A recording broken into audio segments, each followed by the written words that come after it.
حضرت سیدنا ابراہیم خواص علیہ رحمۃ اللہ الرزاق، حضرت سنان علیہ رحمۃ اللہ المنان کے بھائی حضرت سیدنا حسن رحمۃ اللہ تعالی علیہ سے روایت کرتے ہیں۔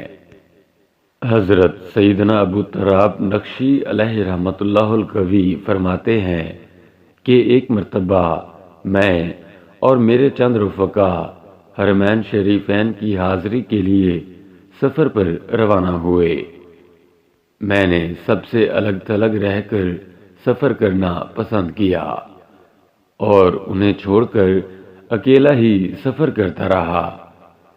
چلتے چلتے جب بھوک نے بہت زیادہ ستایا تو میرے دوستوں نے ایک ہرن شکار کیا اور ذبح کرنے کے بعد اسے بھونا، پھر سب مل کر کھانے کے لیے بیٹھ گئے۔ ابھی انہوں نے کھانا شروع بھی نہ کیا تھا کہ ایک بہت بڑا پرندہ آیا۔ اس نے بھنے ہوئے ہرن پر حملہ کیا اور اس کا چوتھائی حصہ لے کر فضا میں بلند ہو گیا۔ میرے رفقا کا کہنا ہے ہم نے اس کا پیچھا کیا، لیکن کچھ دور جا کر وہ ہماری نظروں سے اوجھل ہو گیا۔ حضرت سیدنا ابو تراب نقشی علیہ رحمۃ اللہ القوی فرماتے ہیں، جب ہم سب دوست مکہ مکرمہ میں جمع ہوئے تو میں نے ان سے پوچھا، کیا تمہیں دوران سفر کوئی عجیب و غریب واقعہ پیش آیا؟ انہوں نے جواب دیا، جی ہاں، ہمیں ایک عجیب و غریب واقعہ پیش آیا۔ پھر انہوں نے پرندے اور ہرن والا واقعہ سنایا۔